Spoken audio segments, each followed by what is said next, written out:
Tag yourself. I want Susan Sarandon to call me worthless. Absolutely. She could, you know what?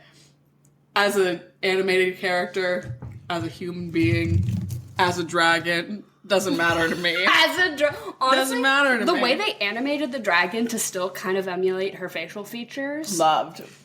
I was kind of into it. That's what they did with the chipmunk, too.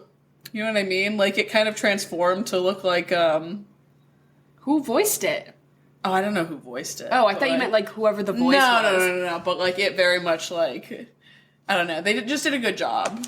Yeah, the animation in this movie made me return back to my Pacific Rim argument of, like, why does it look like this if movies today also look like this? Yeah. Mm-hmm. If your movie looks less good than 2007's Enchanted, you should kill yourself. I'm sorry. I'm sorry, Disney. I'm sorry, Disney, putting out your fucking slime. I don't want it. It looks bad. Wish. Look me in the eyes and tell me that whoever was in charge of that should be guillotined in the fucking center of Epcot. Yeah, well, it's the whole thing that we talked about, like, not Atlantis, the other one. Treasure Planet. Treasure Planet. Oh, the Treasure Planet episode that nobody could listen to because my mic just wasn't on.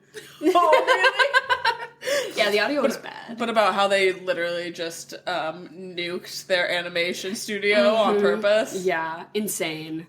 Yeah. But today, it's May Adams. I liked your accent. Jen May. It's May Adams, and we're covering the 2007 Disney film Enchanted, which the general discourse online that I could find about this movie was everyone being like, ugh, Oscar snub. Amy Adams should have an Oscar for this movie. Excuse me. And I'm like, I love that energy, but not for a children's movie. Not here. Is that genuinely the discourse? I mean, just a bunch of people on Letterboxd being like, she should have won for this. And I'm like... They better. I'm hoping they're joking. Yeah, I'm hoping that it's taking that general feeling and just siphoning it into any Amy Adams thing ever. Yeah, but I mean, the film Twitter brain rot is real. Yeah, exactly. But I'm like, I don't know, James Marsden kind of ate her up in the whole... James Marsden can eat me up. Oh my god. And he can keep those puffy sleeves on. Please and thank you. Please and thank you. But the way that he played the, like, cartoon character come to life, I was like, oh, you kind of have the sauce. Like, Amy Adams was great, but I'm like, James Marsden, you kind of have the sauce here. Absolutely. No. Scene stealer performance. Yeah. Easily. He was robbed. No. Yeah. Not true. Justice for my man, though. I feel like he has always just almost pushed through to, like, A-list. Yeah. Which I still think he is A-list. He's just not, like... he's not at the Met Gala tonight, I'll tell you that much. He's not at the Met Gala. But like, you know what I mean? He's not like in the same category as like a Ryan Gosling, yes, or exactly. like which he should be, exactly. Because like acting there, face there. Oh my god, the vibes face there. I just his vocal agent cords there. Oh my god, Corny Collins. Don't get me started. Do not get me started on Corny Collins. Yeah, I was looking at his IMDb before this because I just kind of wanted to see what he's been up to in recent years. And just, like, his agent fucking sucks. Either this man only wants to do, like, cash grab voice acting roles for kids' movies, or his agent fucking sucks ass, because... He's so hot, too. Put that face on a billboard. Put that face on my screen. Also, the clock is ticking. I'm sorry. He's, what? 50 what? He's probably 50. Yeah, something like that. Like, I'm not saying that he isn't going to be a DILF or a G-DILF or whatever until the end of time. Like, I'm sure we could find suitable roles for hot grandpas. Oh, absolutely. But I'm just like, we need to capitalize while the hair is still thick. True. For Mr. Marsden. But I mean, also, it's a whole thing of, some of them just get better as they age. Mm-hmm. You know what I mean? Him, I have no worries for. Yeah, Patrick Dempsey, same thing. I don't know if you've ever seen, like, those edits of, like, this actor over the course of their life. He was always a cutie until he hit 40. Like, he cutie. I feel 40... Leg spread. No, I feel like that was the same with Patrick Dempsey. I saw one of him, and as a young man, he was like traditionally handsome young man. That's like, what I'm saying. Like, yeah, no, it is pretty, yeah. But James Marsden's always been hot. But yeah, Patrick Dempsey, he hit those grays. Ooh, and suddenly Grey's Anatomy. Ooh! Grey's Anatomy called. Exactly. I kind of wanted him to be a doctor in this.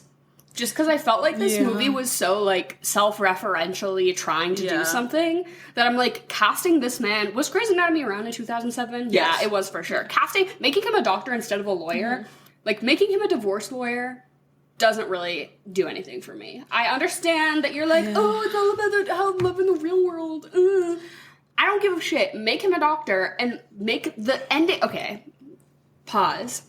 Recap of this movie, if you haven't seen Enchanted, it's about Giselle, who's played by Amy Adams. She's a cartoon character, and she is basically an amalgamation of every Disney princess. She sings, the animals come do her laundry, she needs to find true love's kiss, yada, yada, yada.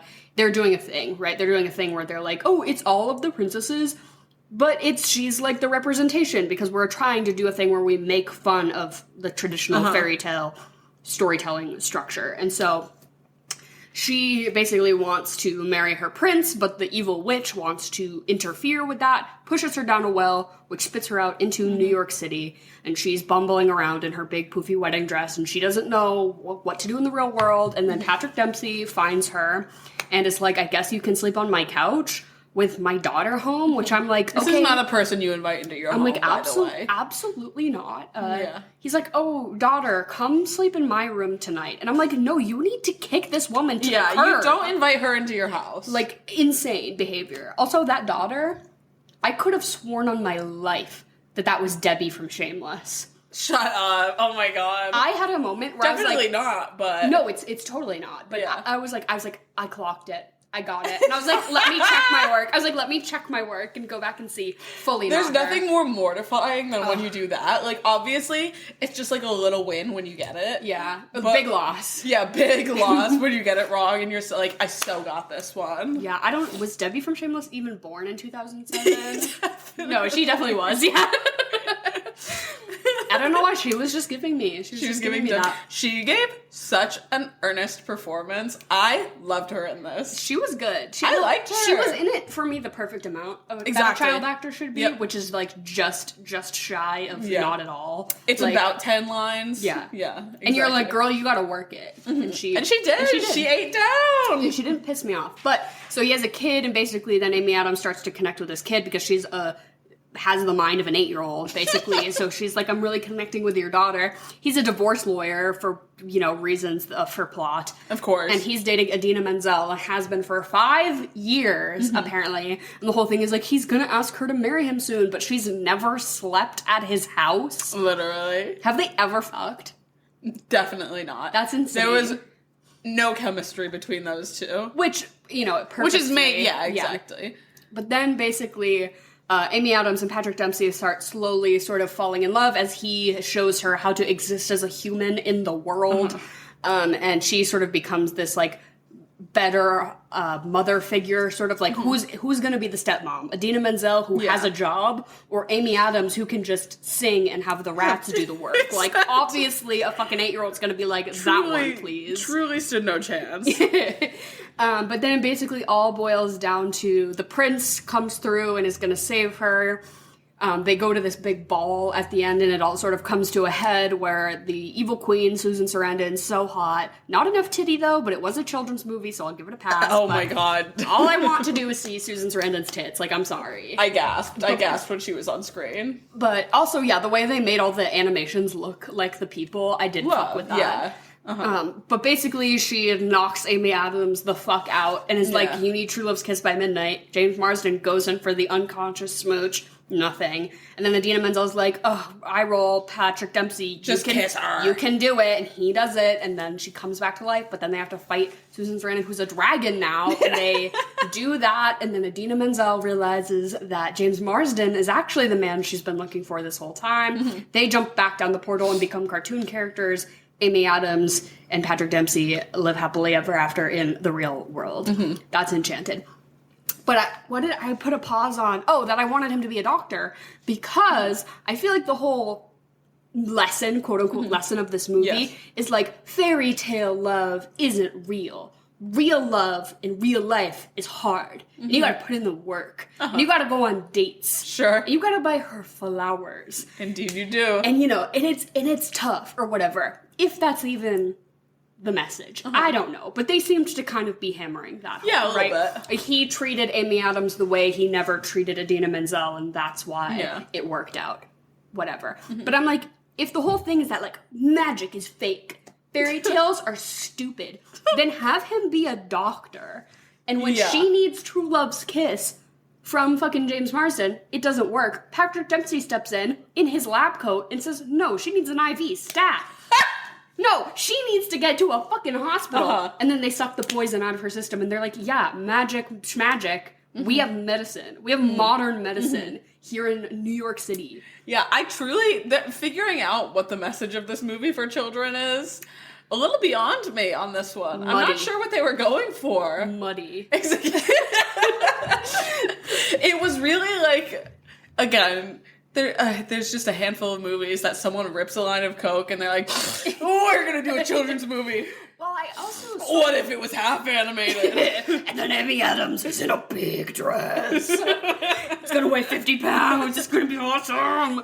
Which, hey, they weren't not wrong. The costuming in this movie does go pretty hard. But I did feel like the whole, magic isn't the right answer or whatever theme of it. I'm like, they just totally destroyed that ever being the actual point by having that divorced couple randomly get back together because... I think it's that there is still magic in the world, you know what I mean? But then True Love's Kiss actually being the solution, stupid. And then he's like, you're gonna marry a guy you met yesterday? You're insane. And then 6 days later, he's fully like, you're the woman of my dreams. Exactly. He's like, you can move in tomorrow. You can actually be the mother to my child. There was no point in this movie where I felt like these two actually liked each other. No. It was just Amy Adams with her 8-year-old brain learning how to be a person. Yep. And I think probably that sort of weird...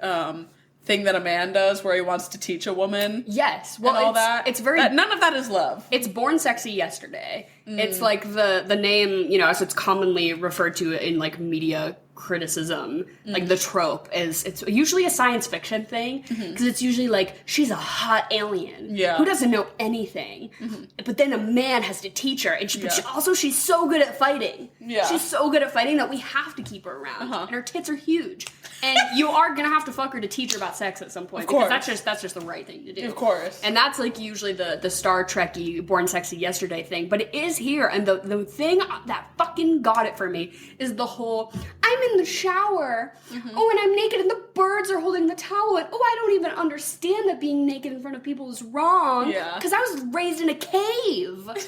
fuck you, are you kidding me? Well, it's, oh my god, it's... I don't understand why being on top of you and being naked in front of your girlfriend is something that would make her upset. Why is that in a kid's movie? Why are we doing that? Here's the thing about this movie that really, I feel like, bothered me, is that if there could have been some of the really great, like, adult humor, and, like, those jokes made for the adult audience in this film, there was almost none of that. No. It was just kind of, like, trying to find, like, a step up from, like, really, like, kid humor. They, like, almost half-stepped it, and they're like, oh, this will be good enough.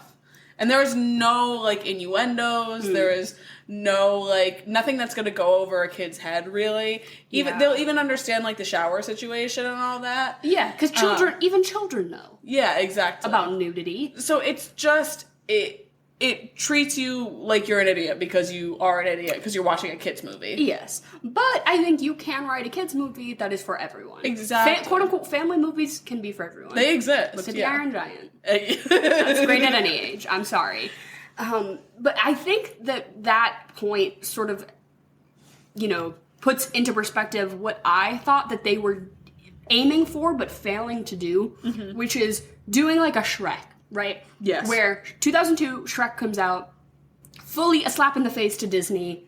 We're going to use your imagery as the butt line of jokes. It's the traditional fairy tale structure, but we're making fun of it. We're actively, criticizing it. We're turning it on its head, and we're making it edgy, quote unquote. Shrek was edgy at that time. And so this is 2007. So this is like if they were taking a swing at this, if they're taking a swing, it was like the world's slowest swing. But if they're doing the like self-referential, self-deprecating, like it's a fairy tale, but then they go into the real world, and the real world is hard, and she's gonna have to face the consequences of New York City. Yeah. Like it just didn't have that edge because Disney would never make something that had that edge to it. So it's like, if they did go for the full Shrek, like, she's gonna show up and fucking fall on her ass.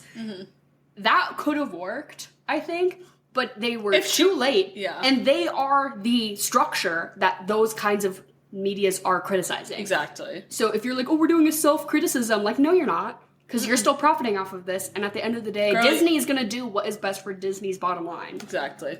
Which... Disney is the reason why, like, media is slowly slipping into this, like, hellhole of... Absolutely. Remakes, reboots, spin-offs, and it's the reason... Why are there 27 million Star Wars shows? I hate it. Horrific. I hate it. And coming from someone who really enjoys Star Wars, like... Right? It's... I should be the target audience. I should be... And I was into it at first, right? But then it's just like, oh my god, I don't fucking care. I don't care that Grogu is playing croquet with Jack Black. Make something original. I don't care. Yeah. and it's crazy to look at Disney's actual original movie, like nothing that is a remake, a reboot, whatever. Oh, they're actual, like, yeah. Their actual original movies that come out get no marketing. Of course. You do not hear about them. Of course. Like, if I looked at, whatever Disney's put out in the past 2-3 years, I swear, whatever's an original story, I'm gonna be like, what? I don't know what that is. Like, simply couldn't tell you. But I know about The Little Mermaid. I know that for sure. Self? Nope. Wish? Well, I only know that because of the criticisms, but... Well, yes. The Last Repair Shop, but that's just from the Oscars. Elemental, which, okay. The Haunted Mansion. No, that's a reboot. Yep. Indiana Jones reboot. Little Mermaid reboot. Mission, I don't know what that is. The Mission. It looks like a god thing. American missionary is killed as he attempts to make contact. Oh, but Disney also, so this is weird to say because Disney like makes documentaries and stuff too now. Yeah. But that's The Slumber Party? Don't know what that is. Yeah, they don't want new movies to thrive. They want to continuously harp on their heyday of creative success. Yeah. Which is fucking stupid. But I hate the whole Born Sexy Yesterday thing, and it was horrible. And it just really made their whole relationship feel, like, sinister to me. Yes. Because, of course, she loves you, Patrick Dempsey. You're the first human she's ever met. Yeah. You're the first actual man who she's ever spoken to. Exactly. So, of course, she's gonna put you on this pedestal of, like, that you are wise and good and, Which, I would be interested to see what the 2022 remake of this movie did with that, because it's called Disenchanted. And so it is a sequel. Sequel, yes, not remake. Yeah. I don't know enough about it. I didn't even realize it actually got made. I thought that it was in the works. Right. And it's like, everyone's like, wait, who the fuck wants this? In 2022, I had no idea that this actually came out. So I did look into it, just out of my own curiosity. Did you read the whole plot synopsis? I did read the plot synopsis, and basically, it does answer the question... When your child is... How old do we think this girl is? I think 8's a little generous. She's in, like, Probably. what? First grade? She's 6. Let's say she's 6. Yeah, 6 I think is right. Your 6-year-old kid is obviously gonna think her fairy tale stepmom is fucking awesome. Mm-hmm. But what happens when she's a teenager? Mm-hmm. That's not so cool anymore. Nope. Now, is it? So it's basically Patrick Dempsey and Amy Adams have a baby together. Of course. And little fucking what's her name, Susie, she's in high school. She's a teenager. And they decide to move out to the suburbs to start a new life with their new baby. And she's an angsty teen. And then Amy Adams basically uses magic to wish that everything were happy and good and like a fairy tale.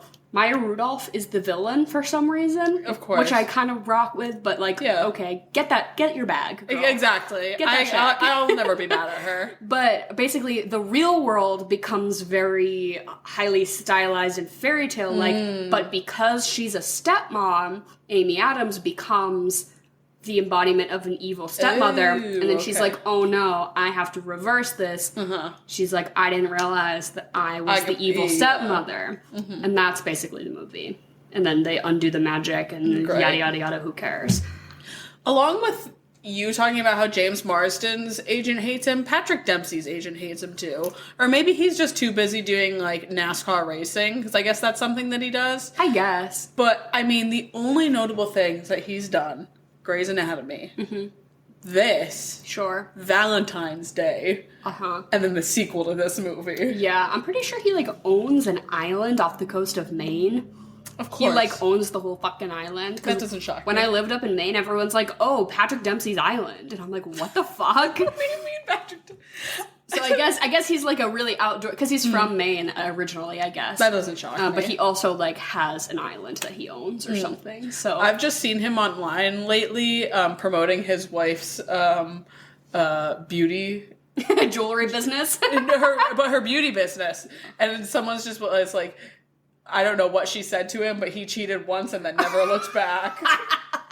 Never again. He's like putting on like this lip gloss and being like, look at how great it looks. Oh, Patrick Dempsey, no. Still looks fine as hell, so it really doesn't matter. No, I'm sure he cashed in those Grey's Anatomy checks that were fat. He said, write me the fuck off of this show. Oh, yeah. They did, and then he said, I'm retiring to my island. Au revoir. And I just bought.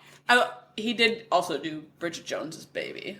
Oh, okay. Which I do like the Bridget Jones movies, so. I didn't realize that was Renee Zellweger. Oh, yeah. Until recently. I was like, yeah. Well, of course they were said, she's fat, so. Yeah, right. Yeah. It was because of a tweet that was like, this is what comically fat looked like in 2000, and it was Renee Zellweger, and I was like, that's insane. Like, she is 170 pounds. Yeah, no, like 120, like literally not even. Like, they're like, she wears above a size 2, so that's obesity. That's the face of obesity.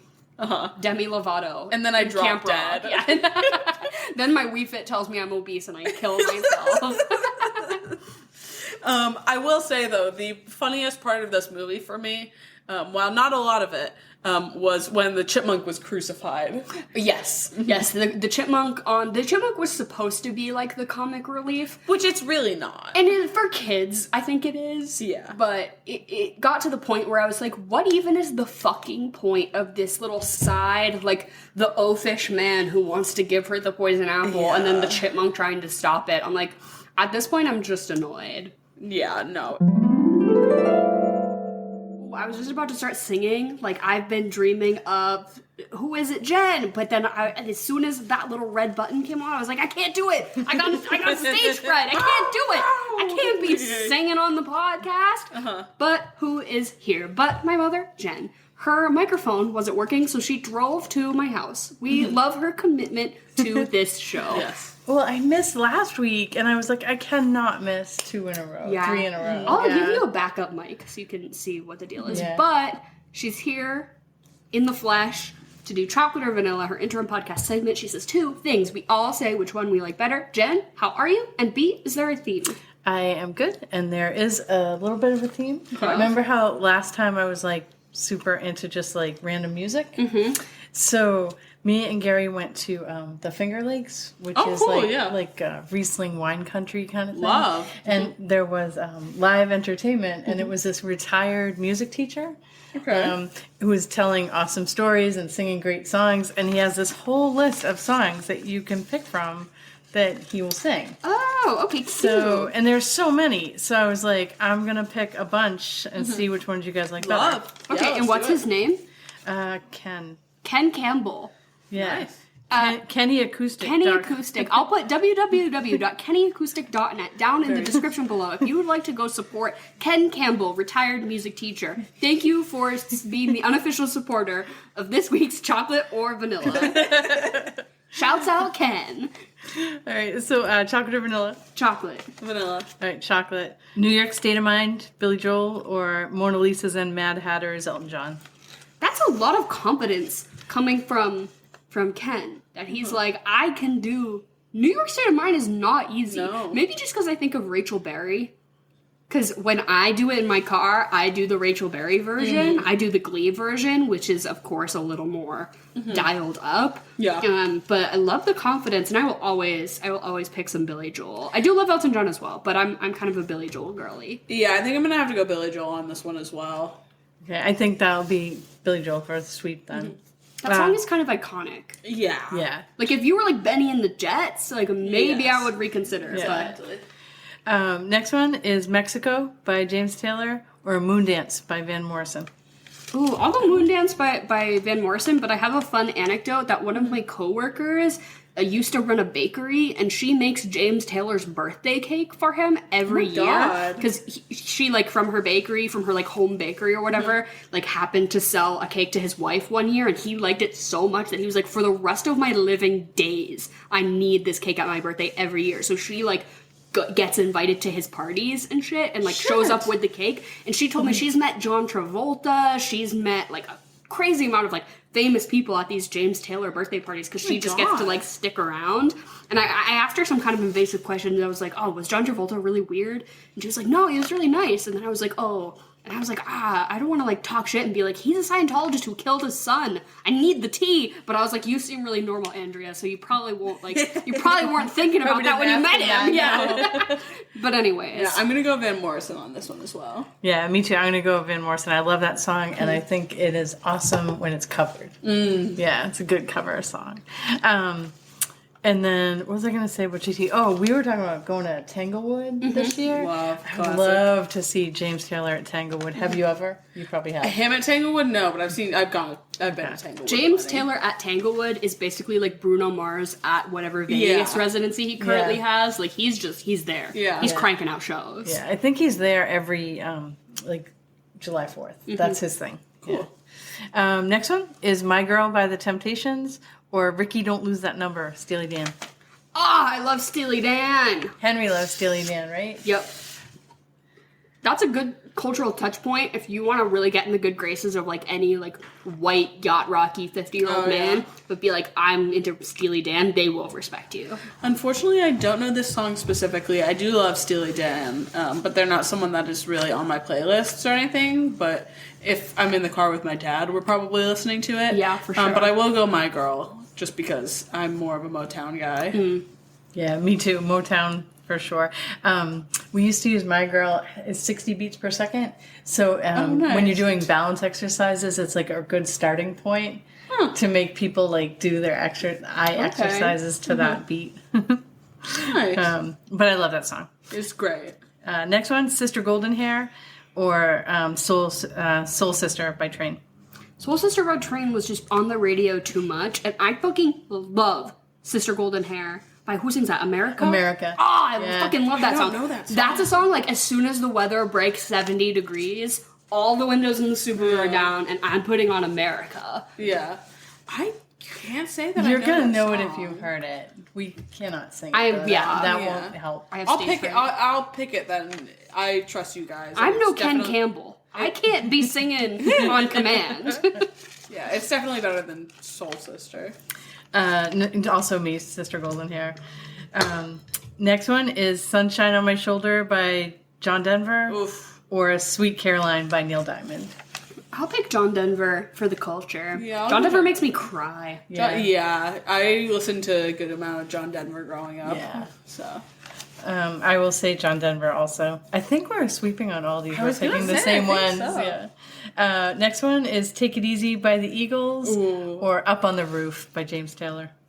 I'll pick the Eagles for some diversity. We can't be hammering James Taylor too hard. I like Take It Easy. That's a good song. I love Up on the Roof. I love Copper Line too. That's another one of my faves. Next one is Wonderwall by Oasis. You've Got a Friend. Oh, You've Got a Friend. I also think if you cover Wonderwall by Oasis, you deserve prison time. Yeah. I'm sorry. I'm sorry. Nobody's asking for that. We're on the same page. Or if they are asking for it, it's as a joke to make you look like a fucking fool because you even offered it. Ken, don't even do that in front of me. Don't play with me like that. Yeah, I totally. You've Got a Friend. Also James Taylor though, right? Yeah. Yeah, sorry. Maybe, I think that might be a cover, though. I think somebody else might have originally written it. And everyone thinks it's a James Taylor song, but it's not. It's really by somebody else. I believe that. But that also might be fake news. Next one, Brown Eyed Girl by Van Morrison, or Can't Take My Eyes Off of You by Frankie Valli. Ooh, I'll do a little Frankie Valli. I love Frankie Valli. Yeah, Can't Take My Eyes Off You is classic. Yeah, I love both of these songs. I'll go Brown Eyed Girl. Next one, Dock of the Bay or Don't Stop Believin'. Don't Stop Believin'. Season 1, episode 1 of Glee, baby. Dock in the Bay, man. Yeah. That one gets real soulful in my car. Yeah. Both amazing songs, but I am going to go with Don't Stop Believing. Rest in peace, Finn Hudson. Yes. What's that R.I.P. actor's name? Corey Monteith. Corey Monteith. Rest in peace, Corey Monteith. Yeah. And the rest of the cast. Ooh. Next one, Free Fallin'. Or I've Got Friends in Low Places by Garth Brooks. Oh, yeah. Oh, I think I have to say Free Fallin', because I think didn't my summer camp band that I was in did this song during the acoustic part of our set. Yes. Which was probably not good. All of it was not good, but I'm going to have to go, I've Got Friends in Low Places. That one, I mean, once it gets going, you can't not sing along. Exactly. Yeah. I did not know you would pick a country song ever. Yeah. I will pick, I'll pick Free Fallin', but I would sing either of these if they were on the radio. Next one, I Can't Help Falling in Love with You by Elvis. Or Layla by Eric Clapton. Oh, easy. Eric Clapton. I'm sorry. That's another really great touch point to befriend middle-aged white men is just talk about Eric Clapton. Yeah. Oh, I fuck with some Eric Clapton. Yeah. Mm-hmm. I will go Layla also, but I also, same thing, I think I Can't Help Falling in Love with You is a good song to cover. Yeah. I think UB40 did a really Absolutely. good cover. Dude, put on Cream at the function and gain the respect of every dad in the room. Yeah. That's my hot piece of advice for all of you. Wait, I also wanted to give everyone the advice, don't use full body deodorant. Don't do that, please. I've been seeing an unnerving amount of ads for full body. They're I've seen that. not only do my armpits smell, but my other holes do too. And then it's full body. That's how you get cervical cancer. Yep, That's straight exactly. up how, and it happened to a lot of women in the 80s because they were misinformed about stuff. And I just don't understand how it's even legal to be fucking telling women that they should be using full body deodorant. Don't do that shit. I don't know what spurred me to think about that, but if I'm going to impart any advice onto you young ladies, anyway, and nobody should be using full body deodorant. It's normal to smell. Yeah. It's okay. Also, I just promise. take a shower. Yeah. Just shower. Like normal. Everyone's a little stinky at the end And of you the day. can wear deodorant, even the kind with aluminum in it. I know that's bad, but you can even wear that, and you'll probably get cancer from something else. Because that's just the world we live in. But you can wear deodorant in your armpits, and that's totally fine. Do not be putting it on your cooter. Don't do that. Brought to you by Ken Campbell. Thank you so much for supporting this segment, this anti-full body deodorant segment of The Swamp. Shouts out to you, Ken Campbell, retired music teacher. And thank you, Jen. As always, we love you, and we'll see you next week. All right, love you guys. Have an awesome night. Bye. But I do think that Patrick Dempsey is fully the villain in this movie. He is the problem. Because not only is he fully accepting this woman into his life just off the street, that is incredibly poor thought judgment. to it, yeah. And he gives her money and is go away, but then he's no, it's my job to teach you that you shouldn't give people money. Yeah. I'm get off your fucking high horse, bro. Exactly. It's not your job to do anything. Oh, well, you're so kind. Whatever. But then the thing that puts it into perspective for me is the posed relationship with Idina Menzel. Supposedly, these two people have been together for 5 years.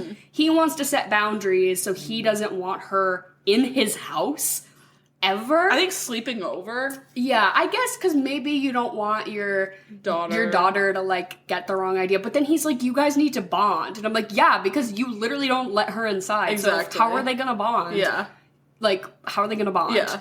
But so he's okay, you can't have a relationship with my daughter, yet I'm upset that you don't.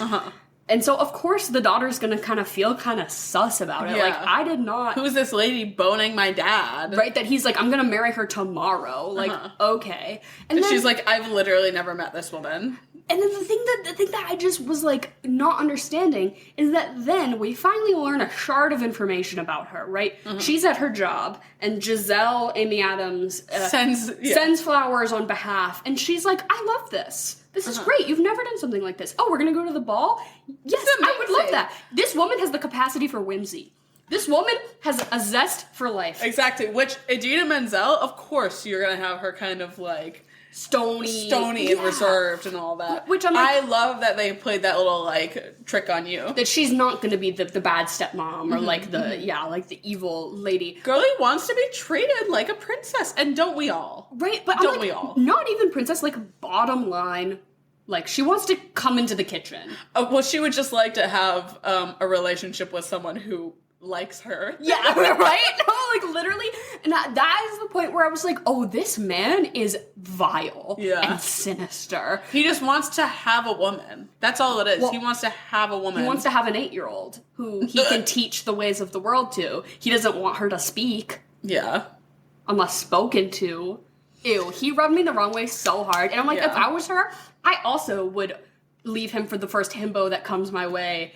Because I loved the one high point of this movie. This movie was generally pretty low for me, but the high point is when Prince Charming... All of James Marsden, but he says something of like, oh, this is Giselle, the love and light of my life, who I cherish and adore. Yeah. And she kind of gives him a look, and she's just like, so she's like, I just love how there was not a hint of irony to that. And I was like, yes, girl, get after him. I wanted them to have a little side quest or something where they like bump into each other or just develop that relationship a little bit more, because at the end of the movie I'm like, this is all I care about. Exactly. That is the part of the movie that I didn't feel gross about suspending my disbelief. Yes. I'm like, oh, this is easy. This is easy. Mind you, I bet those two had great chemistry. Yeah.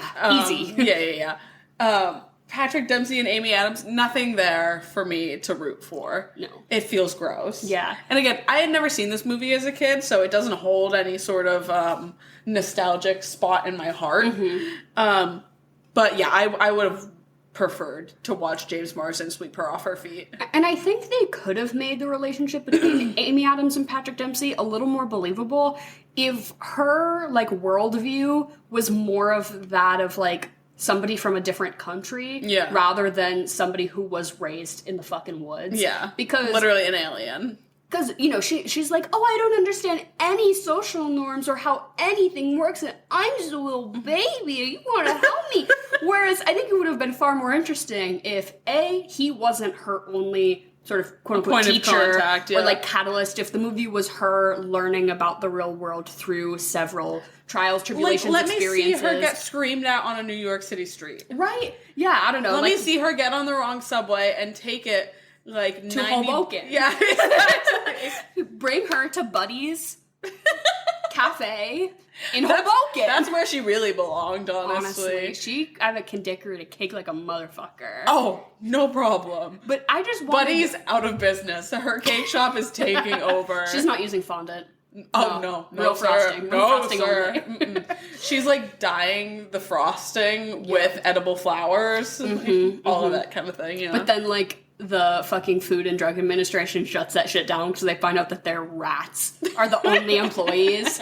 They're like, damn, your payroll is super, super thin. They're like, oh, because you use unpaid rat labor. Like, we're shutting this down, I'm sorry. I would hope the rats would unionize. Even at the end where she opens her little dress shop, and I'm like, you better be paying those rats. Yeah. At least in food and housing and something. Yeah, exactly. Every morning you just sing, and they come out of the fucking gutters. I've been dreaming for a fucking rat to come sew my dress. No, bitch. Pay some fashion student. Exactly. Oh my god, yeah.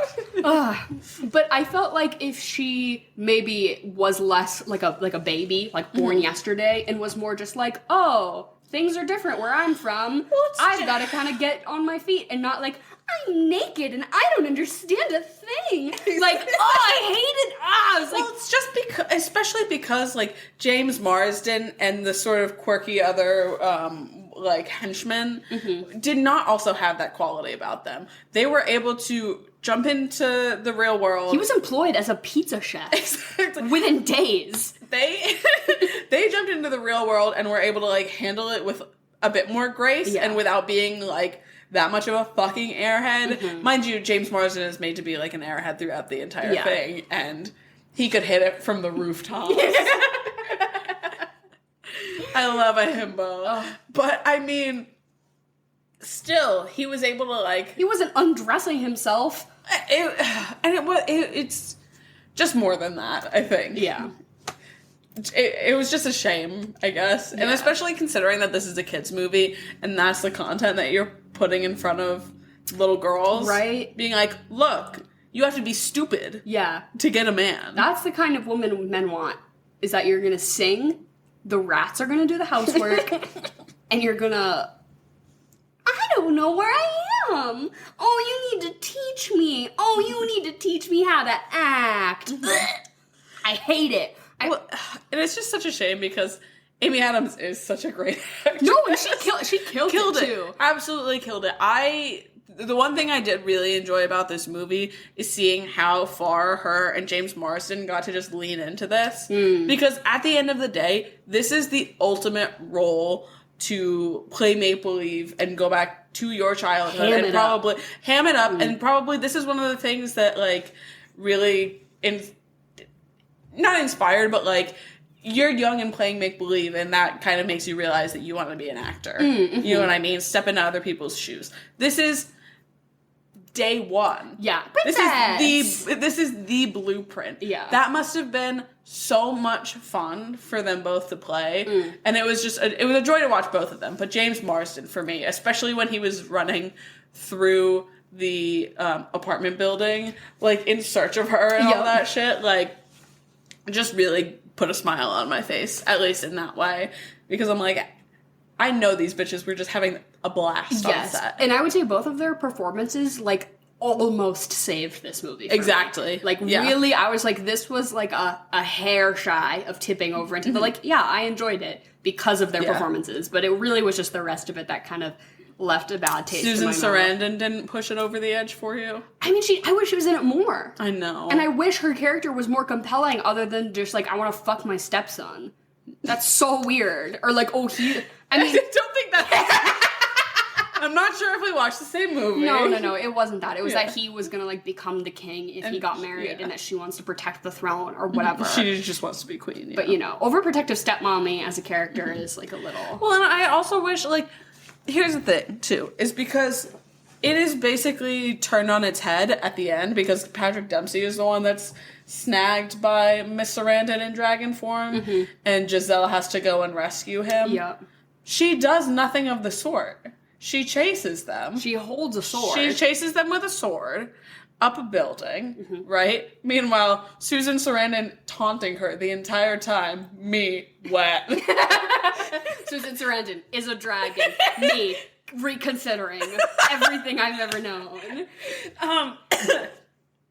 But the thing that saves the day is the chipmunk. Yeah. You're not even instilling in these girls that they can be like these... Any more powerful than a fucking rodent. Literally. And it's so funny because Patrick Dempsey in this movie has a line that's like, oh, I just want like my daughter to be like a powerful young woman and to like know herself and feel like she can handle herself out in this world. And it's like, they just almost got it. Yeah. They almost got it. Amy Adams had that sword in her hands. She was soaking wet, like hanging off of a building. She like kind of saves him when he's like falls from the dragon's grasp, but not really. Yeah. Like it's just, again, like you said, it's almost compelling enough to be like, okay, this was a fine movie. Yeah. And almost directionally making a point. Exactly. Almost saying a statement, almost teaching a lesson, but then just the things that are happening on the screen are like not resonating with what I think the intended message was. So it's just this kind of like, what are you trying to say here? Because I'm really not getting it. Well, it's just one of those movies that it also feels kind of like a man wrote it based, and I am checking this right now to make sure that a man did write it. Yeah, Bill Kelly. and directed by a man as well. A man wrote it based on things that he's seen people say before, but none of it he actually believes or understands. This man has never spoken to a quote-unquote powerful woman. Yes, exactly. He just has the idea You know of, what like, I he's mean? like, okay, I know who Oprah is, so I probably can figure this out. He's just been on Twitter enough that he was like, yeah, feminism exists. Right. Yeah, we're gonna do that. He's like, yeah, we'll do a feminist movie. But it'll be like the Disney-ified version, so it actually won't be saying anything at all. Exactly. No, it's just a shame because, and I've seen so many people like talk about this movie in a very like positive light, and I think that a lot of people grew up with this movie really enjoying it and just really, because it's a lot of fun. Yeah, it's absolutely a fun movie. There's no question about that, but it's just like, it didn't do it for me. Yeah. I just wish it was a little better.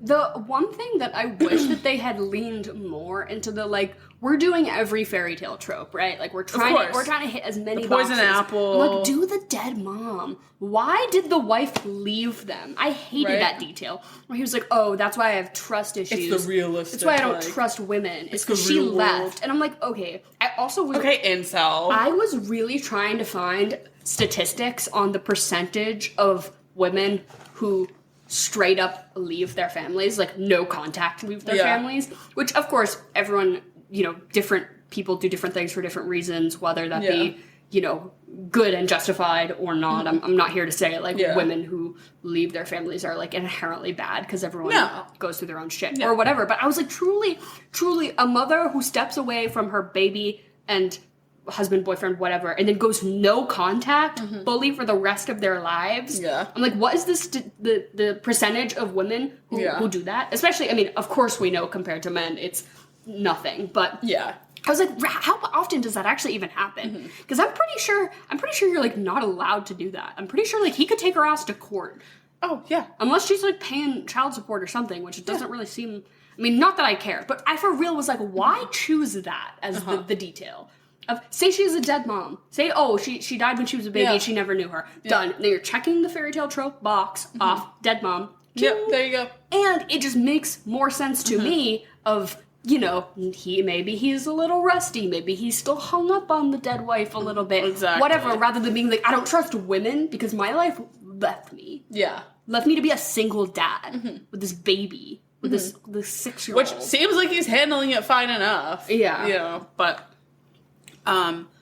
do we want to jump into our regularly scheduled programming? Yeah, for sure. I feel like, do we want to fuck, marry, kill, fight, and then do Giselle, I don't know their fucking names, Amy Adams, James Marsden, Patrick Dempsey, Idina Menzel.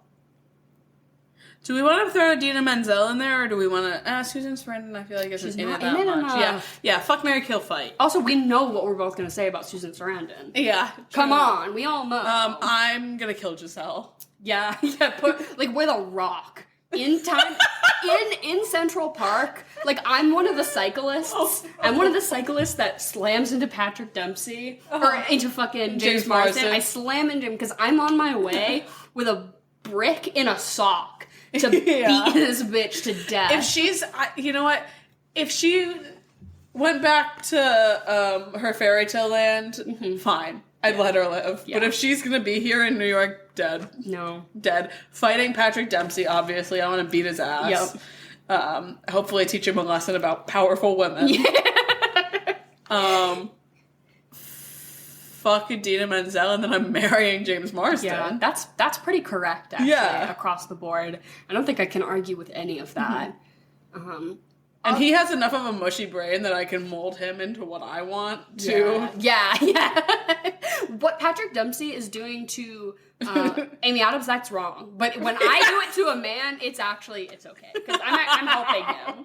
I'm helping him. No, don't worry. That's totally correct. And then, like, obviously just fuck Mary and then kill Susan Sarandon all at the same time. Yeah, exactly. Like, I want her to crush me in her dragon form. Yeah. Like she can kill me. She can fuck Mary and then kill me. Fair enough, yeah. And then what are you going to serve at your little party? My experience with this movie, like growing up, was that this was a movie exclusively that was put on at sleepovers in the background while we did something else more fun. That makes sense. Yeah. Like I had seen this movie, but I hadn't really watched this movie. Yeah. I think you do like a lemon and lavender cake. Ooh. For this, something like that. That feels very Giselle. Yes, you put the edible flowers on, make your best buttercream. It's one of those ones that's rustic, so it's like the sides aren't totally frosted. You can still see the sponge. That's what I call whenever I bake anything. I'm like, it's rustic. It's rustic, it's on purpose. It's burnt, but that means it's rustic. It's rustic. And then I think just like a blueberry, either vodka or gin, like spritz. Yeah. Something simple. Nothing. You don't really need a lot more like sugary flavor. You're eating a fucking cake. Yeah. But just something kind of light. That sounds lovely. Yeah. It's like a tea party. Yeah. Can I be honest? I fucking hate that edible flower shit. That pisses me off. I'm growing edible flowers. Oh, I hate it. Get that shit away from me. Fair enough. What's the point? Also, they look pretty. I'm kind of against like garnishes that aren't also kind of edible. Like lately my beef has been with the espresso martini, the 3 little coffee beans in the espresso martini. You're just trying to sip around them. Yes. And I'm like, I pick them out with my fingers. And I'm like, I don't want this. Mm-hmm. It's interfering with my drinking experience. I don't mind a garnish like a lemon or a lime because that's like actually useful. Yeah. A garnish that is not only unuseful, but that is cumbersome. Yeah. Pisses me the fuck off. Well, something like that, like if you have rosemary in a drink, like it adds to the flavor because you're smelling it when you like sip and the whole thing. Same with a lemon or a lime and stuff like that. I agree with you there. Like, grow up. Like if this cocktail is gonna be $14, I want to not have to like sip around a part of it. I don't know. Whatever. Anyways. My answers are less inspired. Okay. I said he just tries to give her like an appletini at one point. Yeah. And I was like, that looks nice right about now. Yeah. So I'm like, a little appletini. It feels fruity. It feels relevant. Mm-hmm. Go for it. Any other sort of like apple cocktail that could be a bit more refreshing, like just add fucking seltzer to it. Because just anything that is like a teeny, like a martini, I'm like, oh, so this is just like vodka. So I'm like, so we just want another component to this, basically. Yes. Like I would like to not have to like sip my drink in the world's tiniest sips because it's just straight. Yeah, because my tongue burns. Yeah. Yeah. So some sort of apple teeny whatever. What will you? And then I figured like you're the 6-year-old and you're having your first sleepover with your new stepmommy, of course, who's also 6. So it's awesome. And like, what snack are you having? And you're having a fucking pizza cookie. You're going to Stop and Shop, like a cookie pizza. Like a cookie, like one of those, it's a big cookie. Oh, okay. And then it's got the frosting on it, and you just cut it into slices, and like a big I feel cookie. like they call it a cookie cake usually. Oh, cookie cake? Cookie cake, yeah. Well, but a cookie pizza makes sense. I think of it more like a pizza. Yeah. Because then you can put the top, there's fucking M&Ms on it for some reason. I know what you're saying. I get what you're saying. Shit. Like, it's grotesquely sweet. Yeah, you got it from Stop and Shop. Yeah, like from the bakery section at the grocery store, and it's like that frosting that's like got that weird crust on it for some reason, but I kind of like it. It's because it was made 2 days ago and it's starting to get hard. Yeah. But I think that's what you eat because that's what Giselle would be into. That would make sense. Yeah. That's what she would get to bring to the function, I think. Exactly. Because she was born yesterday. Yeah. And then what are you going to watch after this? I think what I would want to actually watch instead of this, and I think what is actually a more feminist and woman-inspired movie, and the movie that I found inspiring as a young girl was you don't have to do a double feature, but it's the best way to do it, is either The Princess Diaries, but I think The Princess Diaries 2 I really like, because she does get her happily ever after, and she does also get to be queen, and it's all good. Yeah. No, what about you? Did you know that Julie Andrews is the narrator? The voice, in this movie. And I think that's where that came from, for sure. Love it. I felt like I kept reverting back to this touch point of like the whole Born Sexy Yesterday thing, and I'm like, what would I like this to look like? And I think a really perfect example of like somebody from a different place who is out of sorts in Earth and navigating it, but in a way that doesn't just feel disgusting like that, is Barbie, the new Barbie movie. Yeah. Ooh, that she shows up and she is a little over-sexualized, of course. Like the men will whistle at her, but she doesn't strip in front of them. She doesn't have a fundamental misunderstanding of the way humanism works. Yes. Right? Like, she knows how to be a person, just Yes. in a different way. Yes. And she has to navigate that, and it's clunky and awkward and endearing, and that's why that movie was so good. Exactly. And I wish that Giselle was just a bit more like Barbie in that way, and less of, like, I literally just hit my head. like I'm sorry, Yeah. like why are you behaving like that? Like, because I mean, it is referred that she was literally like born and raised in the fucking woods by squirrels, so of course Yeah. she's an idiot. But Yeah. like, come on, can we please just give her a little little something? Yeah. And I think Barbie is the perfect movie. Also, like, actual good points. Knew what it was saying.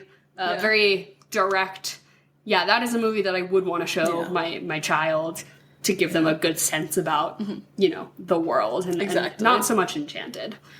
What are you gonna rate this? I'm gonna give it a 4. Yep. Yeah, Exactly. I'm gonna give it a 4. It was fun enough. Did you know, so I'm sorry to revert, did you know that at the 2008 Oscars, 5 songs nominated for Best Song, 3 of them were from this movie. I can't even remember 3. I know the How Do You Know That She Loves You one in the park. I remember that one. I can't really recall. That's bad. Yeah, 3 out of 5 songs. And it didn't even win. None of them won. Thank God. Yeah, but 3 out of 5 songs from this film. Isn't that crazy? God. It's because it has a touch of the Alan Menken, which we love, but... Yeah. Yeah, I thought that was insane. No, that is unsettling. Yeah. Yeah. But yeah, didn't love this, but did love Amy Adams' performance. Henceforth, why we selected it for a May. I do not agree that she should have won her Oscar for this, but I do like that energy. Yeah. So moving forward into maybe some more eligible performances from her this month. I also want to do hard pitch. For the first time ever, we did a Patreon episode before the last week of the month. Yes. Holy shit. Who would have thought? But we covered challengers. So please, if you're one of the girlies who's popping off on Twitter about how you want to have your little threesome, then go over and subscribe, $2.86, and we're gonna talk about that new shit. Listen to hear us just lose our minds over our little mousy boyfriends. Yeah, just two rats that wish to become boys. And I'm excited to talk about it with all of you. So if you're interested we're trying to make the Patreon more like newer movies, like stuff that's out in theaters right now. Yeah. So if you're interested in that kind of stuff, you can check out our Patreon as well as all of the other links below. Thank you for listening. Please, if you see a woman in a costume running through the street and she tries to follow you home, don't let her in your house, especially if you have kids. But maybe if she's Amy Adams, maybe reconsider, because who's to say what's going to happen? And if it's James Marsden, definitely let him in. Yeah. All right, we love you all. Thank you for listening, and goodbye and good night.